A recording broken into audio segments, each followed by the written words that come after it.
રાહુલ ગાંધીના ગુજરાત પ્રવાસને લઈ ભાજપ પ્રવક્તાએ પ્રહાર કર્યા। યજ્ઞેશ દવેએ પ્રતિક્રિયા આપી છે। અયોધ્યાની ફૈઝાબાદ જીત અમારા હાથમાં નથી તેવું યજ્ઞેશ દવે કહ્યું। પ્રજાનો નિર્ણય અમે સ્વીકાર્યો। 2024માં કોંગ્રેસથી 2.5 ગણી સીટ ભાજપને મળી છે। આજે પણ જનતા સૌથી મોટા પક્ષ તરીકે ભાજપને પસંદ કરે છે। કોંગ્રેસને 10 વર્ષ બાદ વિરોધ પક્ષના નેતાનું સ્થાન મળ્યું છે। ભૂલવું ન જોઈએ કે 10 વર્ષ વિરોધ પક્ષમાં પણ સ્થાન ન મળ્યું।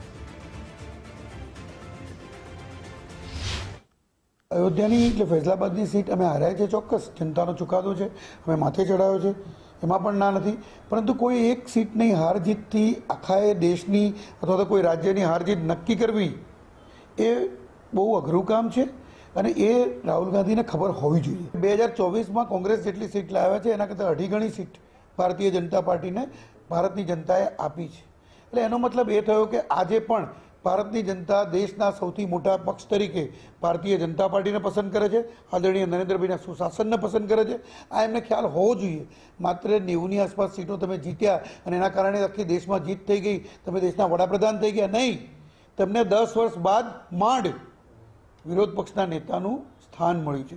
એ ભૂલી ન જવું જોઈએ કે 10 વર્ષ સુધી દેશની જનતાએ તમને વિરોધ પક્ષના નેતાની સ્થાન પણ નથી આપ્યું। ગુજરાતની અંદર જ્યાં સુધી આવીને વાત કરી રહ્યા છે કે ગુજરાત અમે જીતી લઈશું, ગુજરાતની એક સીટ માંડ 30,000ની માર્જિનથી જીતાઈ છે અને એ ગુજરાતની જનતાએ જે એ સીટ કદાચ ભારતીય જનતા પાર્ટી અમે હાર્યા છીએ, અમને દુઃખ પણ છે, પરંતુ એનો મતલબ એ નથી કે ગુજરાતની એક સીટ જીતી ગયા એટલે આખું ગુજરાત જીતી ગયા। વિધાનસભાની 5 પેટા ચૂંટણી થઈ, 5 સીટો ભારતીય જનતા પાર્ટીની નહોતી અને છતાં એ 5 સીટો ભારતીય જનતા પાર્ટીને ગુજરાતની જનતાએ આપી છે। આ રાહુલ ગાંધીને ખ્યાલ હોવો જોઈએ જ્યારે આજે બોલી રહ્યા હતા ત્યારે। વિધાનસભાની સીટો આજે એમની જોડે એટલી નથી કે જે એક મેટાડોરમાં ભરીને આવી શકાય, એટલા પણ એમની જોડે વિધાનસભાના ધારાસભ્યો નથી।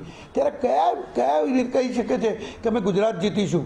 ગુજરાત જીતવા માટે હજી ઘણી વાર છે। રાહુલ ગાંધીને કહો કે રાહુલ ગાંધીને મારે એટલું જ કહેવાનું કે ગુજરાતની અને ભારતની જનતાને નક્કી કરવા દો, તમે નક્કી ન કરશો। આ